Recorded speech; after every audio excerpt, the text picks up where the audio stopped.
Orangutangen er en af jordens mest truede aber. Dens gener er 97% identiske med menneskets. Alligevel er menneskeheden ved at udrydde denne nære slægtning. Vildt levende orangutanger findes i dag kun i regnskoven på de 2 asiatiske øer, Borneo og Sumatra. Men skoven fældes, og orangutangerne skydes eller tages til fange. Ifølge FN's seneste beregninger vil der ikke være flere vilde orangutanger tilbage om bare 15 år. Foreningen Borneo Orangutan Survival, der i Danmark hedder BOS Danmark, forsøger at forhindre orangutangerne i at uddø som art. Og på de 2 rehabiliteringscentre på Borneo har BOS påtaget sig ansvaret for 800 enkelte individer, som med tiden skal genudsættes i beskyttet regnskov. Det her det er der, hvor orangutanger, som er ude i skoven, de sover om natten, men vi har også nogle vilde orangutanger her. Det ene orangutangcenter drives af nordjyske Lone Drøscher Nielsen. Hun startede centret i Nyarumintang i 1999 og har i dag over 500 orangutanger at tage sig af. Nej, du er alt for naughty, Arno. Ja, du er så. Ja. Nogle af orangutangerne er voksne, og de er blevet indfanget fra områder, hvor skoven er blevet fældet. De skal snart genudsættes i mere fredelige skovområder. Nej, jeg vil ikke have dine fingre i munden. Men de fleste orangutanger i Nyarumintang er forældreløse unger. Har du det stadigvæk ikke så godt? Og her skal der en længere proces til, før de kan sættes ud på egen hånd i den indonesiske regnskov.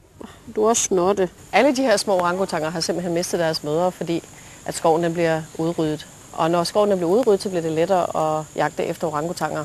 Og der har man så simpelthen slået moren ihjel, taget ungerne for at sælge dem på det illegale marked, og der har vi så fået fat på dem. De konfiskerede orangutanger skal nu læres op, så de kan klare sig selv i naturen. Normalt lever en orangutangunge med sin mor de første 5 til 7 år. Så indtil ungerne her er gamle nok, sørger Lone Drøscher Nielsen og de 150 ansatte ikke bare for mad, men et nøje tilrettelagt program sikrer ungerne, at de langsomt lærer de færdigheder, der skal til, for at de kan klare sig på egen hånd i regnskoven. Du var lige ved at falde ud alle sammen. Du kom helt i klem hernede, bit mand. I de første 3-4 år er der altid en babysitter i nærheden, der kan give tryghed, og som kan vise ungerne, hvordan de kan klatre i træerne, lave rede og hvilke frugter og blade de kan spise. Senere får orangutangerne lov til at klare sig selv mere og mere. De sættes ud på nogle øer i floderne omkring centret. Her lever de uden kontakt med mennesker, ud over den daglige fodring. Den første Pallersø, det er der, hvor der har hegn der, ikke? Det er den lange tange der. Og så har vi lige så fået omkring næsten 50 hektar mere heromme bagved. Den hedder ikke rigtig noget, for det er ikke en rigtig ø, sådan, men vi bliver nødt til at sætte noget hegn omkring. Men det har vi jo også måttet med den der, fordi når det tør ud, ja, så kan orangutangerne komme på tværs. Ikke? Øerne er sidste skridt i rehabiliteringsprocessen.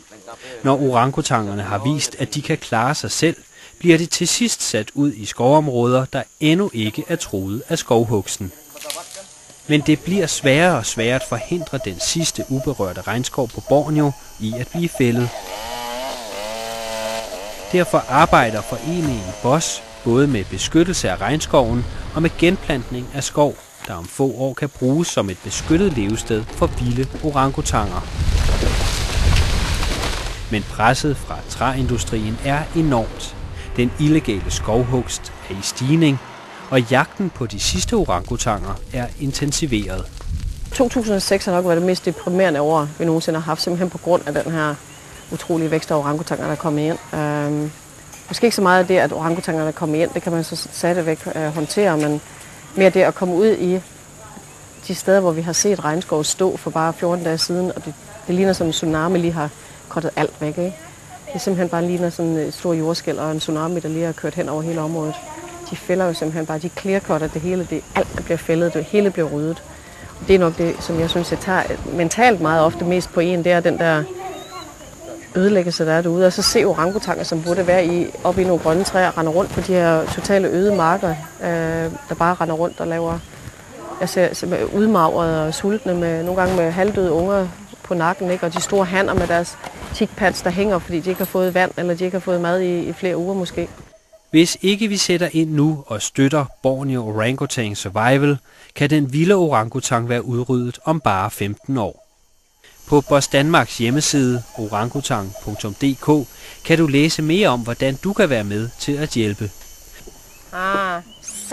Du kan blandt andet adoptere en af ungerne hos Lone Drøscher Nielsen og følge med i dens udvikling, indtil den er stor nok til at klare sig selv.